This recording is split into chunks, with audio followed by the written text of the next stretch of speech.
Social મીડિયામાં famous થવાના ચક્કરમાં આજનો યુવા વર્ગ ગેરમાર્ગે દોરાયો છે। વિડીયો અને રીલ્સ બનાવવા માટે કોઈ પણ હદે જવા માટે યુવાનો તૈયાર થઈ જાય છે અને કાયદાનો ભંગ કરે છે। ત્યારે સુરતમાં કાયદાનો ભંગ કરનાર યુવક પોલીસના હાથમાં આવી ચડ્યો છે।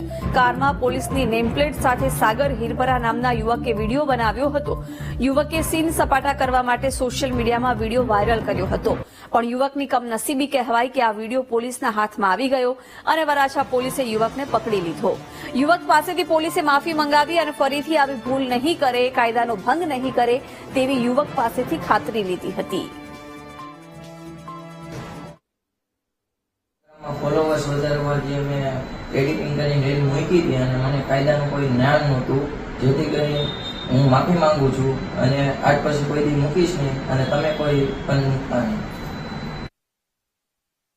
ધ્રુવ જોડાઈ ગયા છે। ધ્રુવ, એક યુવકને કાયદાનો પાઠ ભણાવવામાં આવ્યો, વિડીયો વાયરલ થતા પોલીસે કામગીરી કરી હતી, શું અપડેટ છે?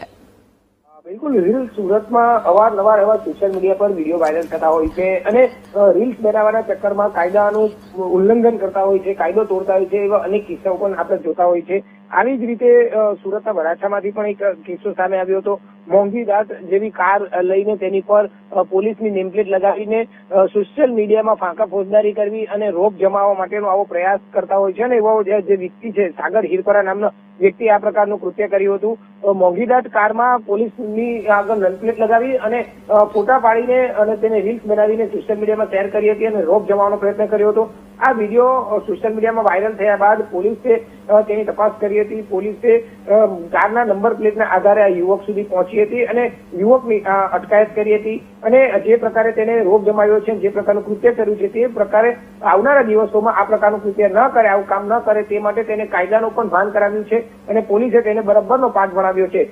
તેની પાસે માફી પણ મંગાવી છે અને આવું ભવિષ્યમાં ના કરે તે પ્રકારની ખાતરી પણ લેવામાં આવી છે। જી ધ્રુવ, આભાર જાણકારી માટે।